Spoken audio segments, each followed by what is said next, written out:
ಎಲ್ರಿಗೂ ಕೃಷ್ಣ ಜನ್ಮಾಷ್ಟಮಿಯ ಶುಭಾಶಯಗಳು. ಇವತ್ ಬೆಳಗ್ಗೆ ನಾನಿದ್ದು ಫ್ರೆಶ್ ಅಪ್ ಆಗಿ ನಾನು ದೀಪು ರೆಡಿ ಆಗಿ ದೇವಸ್ಥಾನಕ್ಕೆ ಹೋಗ್ಬಿಟ್ಟು ಬಂದ್ವಿ. ಅದಾದ್ಮೇಲೆ ಅಮ್ಮ ಪುಳಿಯೋಗರೆ ಮಾಡಿದ್ರು, ಪುಳಿಯೋಗರೆ ತಿಂದು ಅದಾದ್ಮೇಲೆ ನಾನ್ ಸ್ವಲ್ಪ ಒಂದ್ ರೀಲ್ ಮಾಡ್ಬೇಕಿತ್ತು. ಸೊ ಸ್ಕ್ರಿಪ್ಟ್ ಎಲ್ಲ ರೆಡಿ ಮಾಡಿದೀನಿ, ಅಪ್ಲೋಡ್ ಮಾಡ್ತೀನಿ ನೋಡಿ. ಹಾಗೆ ಸ್ವಲ್ಪ ಚಿಕ್ಕಪೇಟೆಗೆ ಹೋಗ್ಬೇಕಿತ್ತು ಐಟಮ್ ತರೋದಕ್ಕೆ. ನೋಡಿದ್ರೆ ಮೆಟ್ರೋ ಬರೋದಿನ್ನ 7 ನಿಮಿಷ. ನೋಡ್ರ ಅಯ್ಯೋ ಪಾಪ ಅನಿಸ್ತಿದೆ. ಇನ್ನ 7 ನಿಮಿಷ ಏನ್ ಮಾಡೋದು ಅಂತ ಗೊತ್ತಾಗ್ದಿರ ಮೆಟ್ರೋ ಹೋಗೋದನ್ನ ವಿಡಿಯೋ ಮಾಡ್ತಿದ್ದೆ. ಹಾಗೆ ರೋಡ್ದೊಂದು ವ್ಯೂ ತಗೊಂಡೆ. ಆಮೇಲೆ ನೋಡಿದ್ರೆ ಮೆಟ್ರೋ ಬಂತು.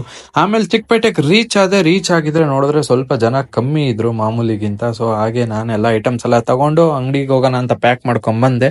ಕೃಷ್ಣ ಜನ್ಮಾಷ್ಟಮಿಯ ಸ್ಪೆಷಲ್ ಅಂಬೇಡ್ಕರ್ ಗ್ರೌಂಡ್ ಅಲ್ಲಿ ಸ್ಕೇಟಿಂಗ್ ಆರೋ ಹುಡುಗರೆಲ್ಲ ನೋಡಿದ್ರೆ ರಾಧೆ ಕೃಷ್ಣ ಎಲ್ಲ ಸ್ಕೇಟಿಂಗ್ ಆಡ್ತಾ ಇದ್ರು.